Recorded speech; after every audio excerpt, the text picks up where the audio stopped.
ಬುದ್ಧ ಅವರ ಟೀಚಿಂಗ್ಸ್. ಮೊದಲನೇದು no separate self. ನಮ್ಮ ದೃಷ್ಟಿ ಹೇಗಂದರೆ ಪ್ರಪಂಚ ಬೇರೆ, ದೇವರು ಬೇರೆ, ಈ ರೀತಿ ನಮ್ಮ ವಿಚಾರ ಇದೆ.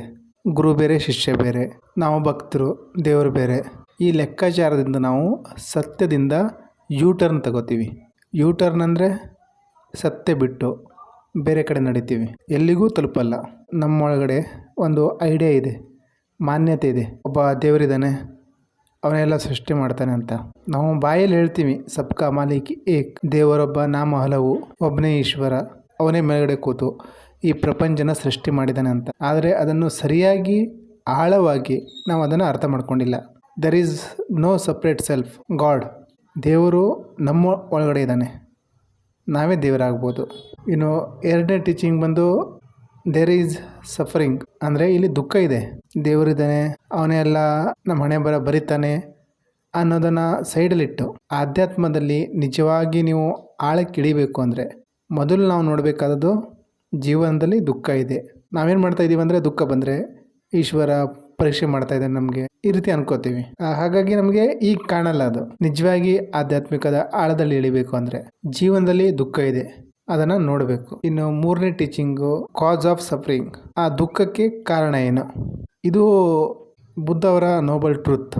ಒಂದು ಜೀವನದಲ್ಲಿ ದುಃಖ ಇದೆ, ಎರಡನೇದು ಆ ದುಃಖಕ್ಕೆ ಕಾರಣ ಇದೆ, ಮೂರನೇದು ಆ ಕಾರಣ ತಿಳಿದುಕೊಂಡು ಪರಿಹಾರ ಮಾಡ್ಬೋದು, ನಾಲ್ಕನೇದು ಪರಿಹರಿಸುವ ವಿಧಾನ ಇದೆ. ನಾವು ಜೀವನದಲ್ಲಿ ದುಃಖ ಇದೆ ಅಂತ ಅರ್ಥ ಆಯಿತು ಅಂದರೆ ಆ ದುಃಖಕ್ಕೆ ಕಾರಣ ಏನು, ಸ್ಪೆಸಿಫಿಕ್ ಕಾರಣ ಏನು, ನಮ್ಮ ದುಃಖಕ್ಕೆ ಕಾರಣ ಏನು ಅಂತ ತಿಳ್ಕೊಳ್ಳೋಕ್ಕಿಂತ ಮುಂಚೆ ದುಃಖ ಇದೆ ಅನ್ನೋದನ್ನು ನಾವು ತಿಳ್ಕೊಬೇಕು.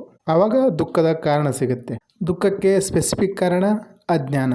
ಅಜ್ಞಾನ ಯಾವ ರೀತಿ ಅಂದರೆ ಅದು ವೇಷ ಮರೆಸ್ಕೊಂಡು ಬರುತ್ತೆ ಜ್ಞಾನದ ರೂಪದಲ್ಲಿ. ದೇವರು ನಮ್ಮ ಸಮಸ್ಯೆ ಪರಿಹರಿಸ್ತಾನೆ, ದೇವಸ್ಥಾನಕ್ಕೆ ಹೋಗಿ ಬರೋಣ, ಈ ರೀತಿಯ ಜ್ಞಾನ. ನಾವು ಜ್ಞಾನಿಗಳು, ವೇದ, ಉಪನಿಷತ್ತು, ಭಗವದ್ಗೀತೆ, ಅಷ್ಟವಕ್ರ ಗೀತೆ, ನಮಗೆ ಬುದ್ಧ, ಕಬೀರ, ರಮಣ ಮಹರ್ಷಿ ಸುಮಾರು ತಿಳ್ಕೊಂಡಿದ್ದೀವಿ. ದೇವಸ್ಥಾನದಲ್ಲಿ ದೇವರಿಲ್ಲ, ನಮ್ಮೊಳಗಡೆ ದೇವರಿದ್ದಾನೆ ಅಂತ ನಮಗೆ ಗೊತ್ತಾಗಿದೆ. ಆದರೂ ಆ ದೇವಸ್ಥಾನಕ್ಕೆ ಹೋಗಿ ಬಂದುಬಿಟ್ರೆ ನಮ್ಮ ಜೀವನದ ಸಮಸ್ಯೆ ತೀರಿ ಹೋಗ್ಬಿಡ್ಬೋದು, ಯಾಕೆ ಸುಮ್ಮನೆ ರಿಸ್ಕ್ ತಗೊಳ್ಳೋದು ಅಂತ ಯೋಚನೆ ಮಾಡ್ತೀವಿ. ಇದೇ ಅಜ್ಞಾನ. ಅಜ್ಞಾನ ಕದ್ದು ಮುಚ್ಚಿ ಜ್ಞಾನದ ವೇಷ ಹಾಕಿಕೊಂಡು ಬರುತ್ತದೆ. ಅಹಂ ಬ್ರಹ್ಮಾಸ್ಮಿ ಅಂತ ನಾವು ಯಾರಿಂದನೋ ಕಲಿತ ಜ್ಞಾನ, ಪುಕ್ಸಟ್ಟೆ ಜ್ಞಾನ. ನಮಗೆ ಅರ್ಥ ಆಗಬೇಕು, ನಾನು ಕನ್ಫ್ಯೂಸ್ ಆಗಿದ್ದೀನಿ, ತಿಳಿದುಕೊಳ್ಬೇಕು, ನನ್ನನ್ನು ನಾನು ಅರಿಬೇಕು, ದುಃಖದ ಕಾರಣ ತಿಳ್ಕೋಬೇಕು, ನನ್ನೊಳಗಿನ ಅಜ್ಞಾನ ಅರಿಬೇಕು. ಇಗ್ನೋರೆನ್ಸ್, ಅಜ್ಞಾನ ಏನು ಮುಖವಾಡ ಹಾಕಿ ನಮ್ಮ ಮುಂದೆ ಬಂದಿದೆ, ಅದನ್ನು ಕಳಿಸಿ ಸತ್ಯನ ನೋಡಬೇಕು. ಈ ಪ್ರಪಂಚ ಇಂಪರ್ಮನೆನ್ಸ್. ನಾವೇನು ತಿಳ್ಕೊಂಡಿದ್ದೀವಿ ಅಂದರೆ ಈ ಪ್ರಪಂಚ ಪರ್ಮನೆಂಟ್ ಅಂತ.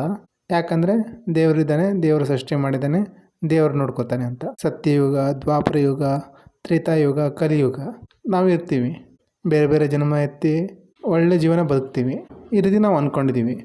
ಆದರೆ ಸಫರಿಂಗ್ ನೋಡಬೇಕು ಅಂದರೆ ಅಕ್ಕಪಕ್ಕದ ಜೀವನ, ನಮ್ಮ ಜೀವನ ಇಂಪಾರ್ಟೆಂಟ್ ಅಲ್ಲ ಅಂತ ಗೊತ್ತಿರಬೇಕು. ನಮಗಿನ್ನೂ ಕ್ಲಿಯರ್ ಇಲ್ಲ.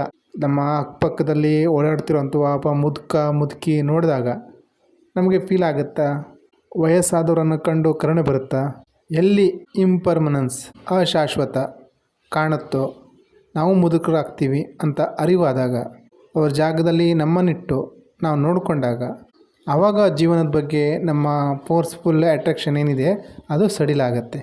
ವಸ್ತುಗಳ ಜೊತೆ ನಾವು ಯಾಕೆ ಅಟ್ಯಾಚ್ ಆಗಿದ್ದೀವಿ ಅಂದರೆ ಅದು ಪರ್ಮನೆಂಟ್ ಅಂತ. ಇನ್ನು ಭಕ್ತಿ, ನೋ ನೀಡ್ ಆಫ್ ಓಲ್ಡ್ ಭಕ್ತಿ ಅಂದರೆ ನಮ್ಮೊಳಗಡೆ ಏನು ಭಕ್ತಿ ಭಾವ ಇದ್ದೇಳುತ್ತೆ, ಒಬ್ಬರು ಗುರು, ಒಬ್ಬರು ದೇವರು, ಈ ರೀತಿ ಅದನ್ನು ಪ್ರಾಮಾಣಿಕತೆಯಿಂದ ರಿಪ್ಲೇಸ್ ಮಾಡಬೇಕು. ಬುದ್ಧ ಟೀಚಿಂಗ್ಸ್ನಲ್ಲಿ ಈ ದೇವರು, ದಿಂಡ್ರು ಇದಕ್ಕೆ ಜಾಗ ಇಲ್ಲ. ದೇವರು ಬಂದು ಕಾಪಾಡ್ತಾನೆ, ಡಿಪೆಂಡೆನ್ಸಿ ಇಲ್ಲ, ಅಂಥ ಭಕ್ತಿಗೆ ಜಾಗ ಇಲ್ಲ. ದೇವರು, ಭಕ್ತಿ, ಬ್ರಹ್ಮಾಂಡ ಇಂಥವಕ್ಕೆಲ್ಲ ಬುದ್ಧ ಟೀಚಿಂಗ್ಸ್ನಲ್ಲಿ ಜಾಗ ಇಲ್ಲ. ಬುದ್ಧ ಅವರು ಇದನ್ನು ಉಪಯೋಗಿಸ್ತಾನೂ ಇರಲಿಲ್ಲ ಈ ಶಬ್ದಗಳನ್ನು. ಯಾಕೆಂದರೆ ಅವರು ಭಕ್ತರನ್ನು ಅವಲಂಬಿತರನ್ನಾಗಿ ಮಾಡ್ತಾ ಇರಲಿಲ್ಲ. ಈಗಿನ ಗುರುಗಳ ಥರ ಅವಲಂಬಿತರನ್ನಾಗಿ ಮಾಡೋದು, ವಿಜೃಂಭಿಸ್ಕೊಳ್ಳೋದು, ತನ್ನಂತಾನು ನಿನ್ನ ಶಿಷ್ಯ ನಾನು ಗುರು ಅಂತ ತಮ್ಮನ್ನು ತಾವು ವಿಜೃಂಭಿಸಿಕೊಳ್ಳೋದು, ಮುಖವಾಡ ಹಾಕ್ಕೊಳ್ಳೋದು, ಆ ರೀತಿ ಇರಲಿಲ್ಲ. ಈಗಿನ ಗುರುಗಳು ಭಜನೆ, ಕೀರ್ತನೆ, ಡ್ಯಾನ್ಸ್ ಈ ರೀತಿ ಮಾಡಿ ಬ್ರಹ್ಮನ ತಲುಪೋದು ಅಂತ ಹೇಳ್ಕೊಡ್ತಾ ಇದ್ದಾರೆ. ಆದರೆ ನಿಜವಾಗಿ ಆಧ್ಯಾತ್ಮಿಕ ಸತ್ಯ ತಿಳ್ಕೋಬೇಕು ಅಂದರೆ ಎಷ್ಟೇ ಎಮೋಷ್ನಲ್ ಆಗಿರಿ, ಆ ಎಮೋಷ್ನಲ್ಲಿ ಕ್ಲಾರಿಟಿ ಬರೋ ತನಕ ನಮ್ಮ ಉದ್ಧಾರ ಯಾರೂ ಮಾಡಲಿಕ್ಕಾಗಲ್ಲ. ಮೈಂಡ್ ಕ್ಲೀನ್ ಆದಾಗ, ಒಣ ಕಟ್ಟಿಗೆಗೆ ಬೆಂಕಿ ಹಚ್ಕೊಳ್ಳುತ್ತೆ. ಡಿಪೆಂಡೆನ್ಸಿ ಭಕ್ತಿಗೆ ದೇವರು ಕಣ್ಣು ಬಿಡ್ತಾನೆ, ಇಂಥವಕ್ಕೆಲ್ಲ ಇಲ್ಲಿ ಬುದ್ಧ ಟೀಚಿಂಗ್ಸ್ನಲ್ಲಿ ಅವಕಾಶ ಇಲ್ಲ. ನೀವು ಈ ಜರ್ನಿನ ಒಬ್ಬರೇ ಮಾಡಬೇಕು. ಟೀಚಿಂಗ್ ಬೇಕಾದರೆ ತಗೋಬೋದು, ಆದರೆ ಜರ್ನಿನ ನಮ್ಮೊಳಗಡೆ ನಾವು ಒಬ್ಬರೇ ಇಳಿಬೇಕು. ಬುದ್ಧ ಅವರು ಪಾಸ್ಟ್ ಲೈಫ್ನ ತನ್ನನ್ನು ತಾನು ಕಲೀಲಿಕ್ಕೆ, ತನ್ನನ್ನು ತಾನು ಅರಿಲಿಕ್ಕೆ ಬಳಸ್ಕೊಂಡಿದ್ದಾರೆ. ನಾವು ಡೀಪ್ ಮೆಡಿಟೇಷನಿಗೆ ಹೋದಾಗ ಪಾಸ್ಟ್ ಲೈಫ್ ನೋಡ್ಬೋದು. ಬುದ್ಧ ಅವರು ಅವರ ಪಾಸ್ಟ್ ಲೈಫ್ನ ತುಂಬ ಎಕ್ಸ್ಪೀರಿಯೆನ್ಸ್ ಮಾಡಿದ್ದಾರೆ. ನಾನು ಜನಯೋಗದಲ್ಲಿ 2B ಅದನ್ನು ಓಪನ್ ಆದಾಗ ಪಾಸ್ಟ್ ಲೈಫ್ ನೋಡ್ಬೋದು ಅಂತ ಹೇಳಿದ್ದೀನಿ. ಜನಯೋಗ ವಿಡಿಯೋಗಳನ್ನು ನೋಡಿ ಅದರಲ್ಲಿ ಒಂದು ಬೇಸಿಕ್ ಮ್ಯಾಪ್ ಹಾಕ್ಕೊಟ್ಟಿದ್ದೀನಿ. ನಮ್ಮ ಬಾಡಿ, ಮನಸ್ಸು ತುಂಬ ಡಿಸ್ಟ್ರಾಕ್ಟ್ ಆಗ್ತವೆ. ಫೋಕಸ್ ಕ್ರಿಯೇಟ್ ಮಾಡಬೇಕು. ನಮ್ಮ ಗಮನ ಉಸಿರಿನ ಮೇಲೆ ತರ್ತಾ ಅವೇರ್ನೆಸ್ ಪ್ರಾಕ್ಟೀಸ್ ಮಾಡಬೇಕು. ಸಣ್ಣ ಸಣ್ಣ ಕೆಲಸನ ಅವೇರಾಗಿ ಮಾಡಬೇಕು. ಬುದ್ಧ ಅವರ ಜ್ಞಾನದ ಸೀಕ್ರೆಟ್ ಅವೇರ್ನೆಸ್ಸೇ. ಅವರು ತುಂಬ ಉಸಿರಿನ ಮೇಲೆ ಪ್ರಯೋಗ ಮಾಡ್ತಾಯಿದ್ರು, ವಾಕ್ ಮೆಡಿಟೇಷನ್ ಮಾಡ್ತಾಯಿದ್ರು.